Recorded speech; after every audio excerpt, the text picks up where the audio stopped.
Gracias por continuar con nosotros. Y en esta ocasión nos acompaña el doctor René Narváez Lozada, locutor, abogado, maestro en ciencias penales y galardonado inclusive con premios al locutor en su país. Así es.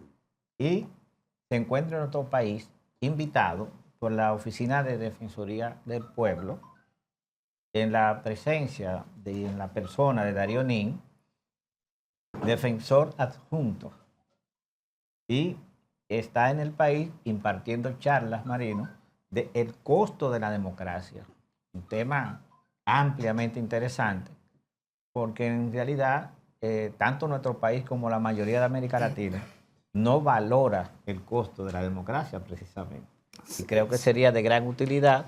Y qué bueno que tenemos un profesional de esta categoría y estos conocimientos que nos ha traído Darío Nin, al cual le agradecemos muchísimo la oportunidad de debatir este tema, por lo menos la introducción, y que la gente asista a la charla. Saludos. ¿Qué tal? ¿Cómo están ustedes? Me da mucho gusto, de par en par, como locutores, los saludo con mucho respeto. Y muchas gracias por darnos este espacio. Efectivamente, fíjense que con el tiempo se ha ido perdiendo la importancia de la democracia. Si la democracia se pierden los derechos humanos. Si la democracia se pierden los derechos fundamentales. ¿Por qué? Porque se trastoca la división de poderes. El espíritu de Montesquieu con la división de poderes, el poder legislativo, ejecutivo y judicial, se trastocan y normalmente cuando se pierde la democracia, una sola persona adquiere la fuerza de los tres poderes. Y eso es terrible. Y es terrible que alguien pueda controlar el poder ejecutivo, el poder legislativo y el poder judicial. Cuando se pierde la democracia, normalmente sucede porque el pueblo democráticamente eligió a un líder. Un líder que con el tiempo se volvió un tirano. Y lo empieza a demostrar porque empieza a mover las leyes a modo, empieza a mover la Constitución a modo, para poderse reelegir, para poder ampliar su mandato, para poder controlar al Poder Judicial, para poder controlar al Poder Legislativo. Y para lograrlo busca un partido político con varios amigos, con varios cuates, gente poderosa, que le permiten tener el control de la sociedad y del Estado. Pero es tan simpático esto porque lo hacen a través de un acto democrático. Y puedo hablarles de algo tan curioso que está pasando en el mundo. Bukele, nadie niega que es un buen líder. Nadie niega que ha hecho cosas buenas en El Salvador.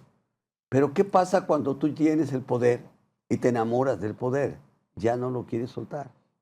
Entonces empiezas a mover las fichas y ahí es donde se pierde el espíritu de la democracia.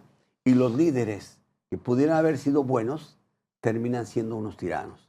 No hay líder en el mundo, jamás hay un líder en el mundo que haya llegado siendo un tirano. Normalmente empiezan haciendo cosas buenas, dando bienestar a la sociedad, diciendo no hay gobierno rico con un pueblo pobre. Se oye muy bien, pero al final de cuentas ese gobierno que entra se vuelve el más rico y el pueblo el más pobre. Es curioso. Bueno, hay una maña dentro de ese tipo de gente que es que ellos llegan mediante un voto popular. Así es, popular. Y luego, cuando se quieren quedar, amañan los resultados de las elecciones y se quedan. Pero bueno, vamos a ir un poco, usted que está hablando del costo de la democracia. Porque también hay gente que no son dictadores, son en la democracia, pero por errores de la aplicación del sistema democrático llegan dictadores. Sí, claro. Y eso puede pasar hasta en México. Está pasando. Bueno, ahí voy. El PRI duró 71 años. Sí, sí. ¿Verdad? Sí, sí. Al final no llegaron a nada. La corruptela llegan a una alternativa con el otro partido, el PAN. Y ahora llega un grupo populista que lo encabeza Andrés Manuel López Obrador. Y el discurso incluso de Claudia Sheinbaum es más radical que el de López Obrador.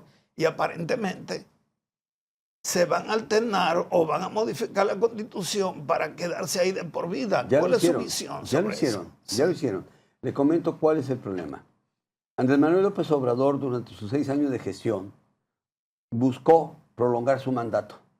Nuestra Constitución política de los Estados Unidos mexicanos establece que cuando el país tiene sedición, violencia o lo que sea, el presidente, para salvaguardar el Estado de Derecho, puede prolongar 2 años. Entonces, ¿qué hizo? Permitió que se desatara la violencia con los crímenes, los grupos criminales, los carteles y lo demás. Muchos dicen que él no es culpable. Esa es una teoría. Otros dicen que él no se dio cuenta. Pero la verdad de las cosas es que su filosofía de abrazos no balazos ha provocado más de 200,000 mexicanos asesinados en estadística. Pero en la realidad estamos rebasando el doble. Más de 60,000 personas sí desaparecidas. Y en la realidad son más de 120,000. Fosas clandestinas en todo el país, en los 32 estados de la República. Y eso solamente sucede cuando se pierde la democracia, cuando se pierde el equilibrio de la democracia. ¿Por qué se pierde el equilibrio? Porque se trastocan los poderes. Es decir, los poderes fueron constituidos de acuerdo al espíritu de Montesquieu y la Revolución Francesa para hacerle un contrapeso a la nobleza, para que nunca más la nobleza le quitara los derechos humanos a los hombres, es decir, la dignidad. Pero cuando esto se mueve, entonces empieza otra vez la tiranía. Vuelve el estado de la sociedad o del ser humano a ser esclavo. Ahora bien, está llegando una presidenta y voy a decirle algo. A ella le pasa lo que pasa con las mujeres cuando compran una casa nueva. Una casa no nueva, sino una casa usada, pero es una residencia nueva para ellas. Llegan y encuentran todo sucio.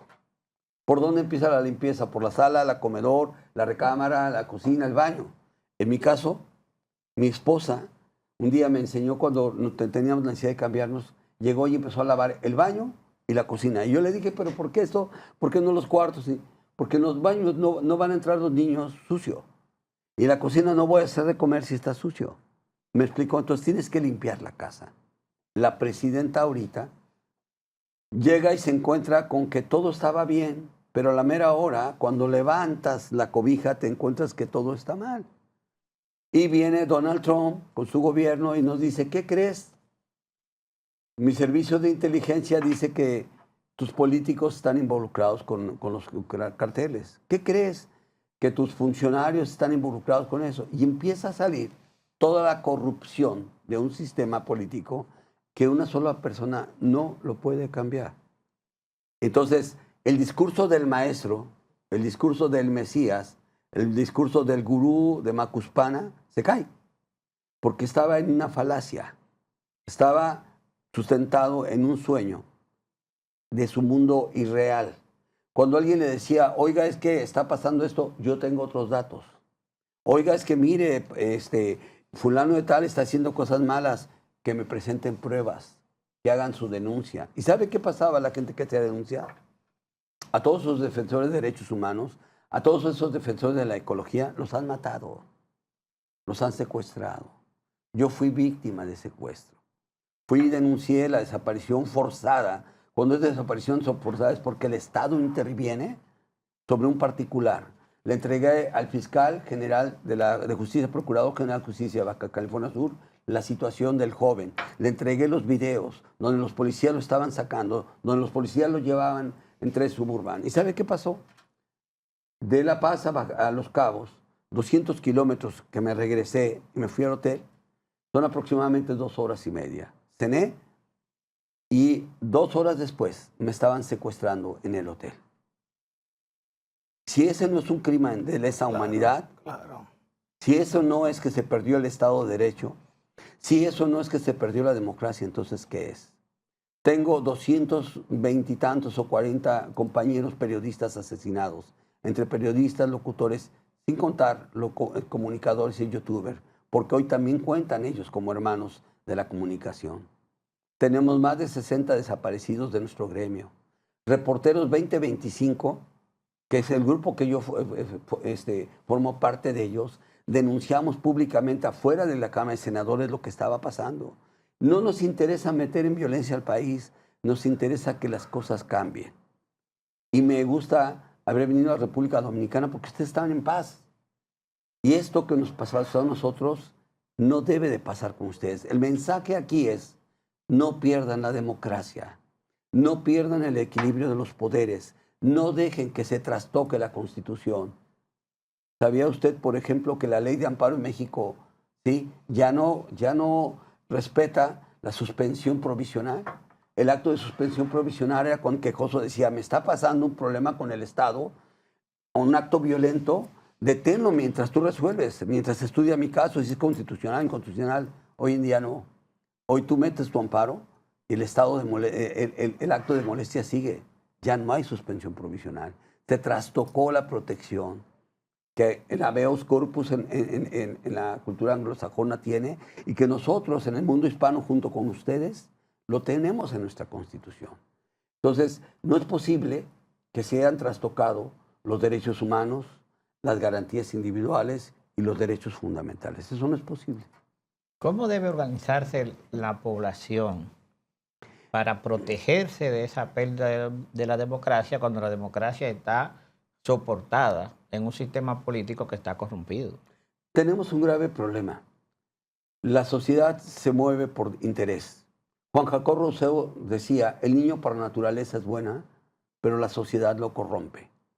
Yo en estos momentos te llego y te digo, a ver, quiero y necesito tu voto. Te voy a pedir un favor. Vas a sacarle una foto al momento que votas, ¿sí? Previamente me vas a dar tu credencial de elector, le saco una fotografía y si yo veo que tu foto, tu credencial de elector está junto a tu boleto y tú estás tachando a mi candidato, yo te voy a dar 1,000 pesos. Es más, te voy a dar 2,000. Y además te voy a dar una pensión cada 3 meses para tu hijo o para tu esposa o para tu viejito. Entonces yo estoy comprando con programas de bienestar tu voluntad. No te estoy dando la voluntad, no te estoy ayudando a la voluntad, te estoy coaccionando. Y tú, hombre, que a veces no has tenido la capacidad de tener un buen trabajo, porque recordemos que México era uno de los países que tenía el salario mínimo más bajo. Algo que es cierto es que López Obrador logró que se subiera el salario mínimo. Son cosas que hay que reconocer también. Hizo cosas buenas, pero no las terminó. Y no las terminó, yo acuso a su equipo alrededor. Un solo hombre no puede cambiar la historia de un país. Vamos a la pausa y continuamos con el tema. Adelante. Gracias.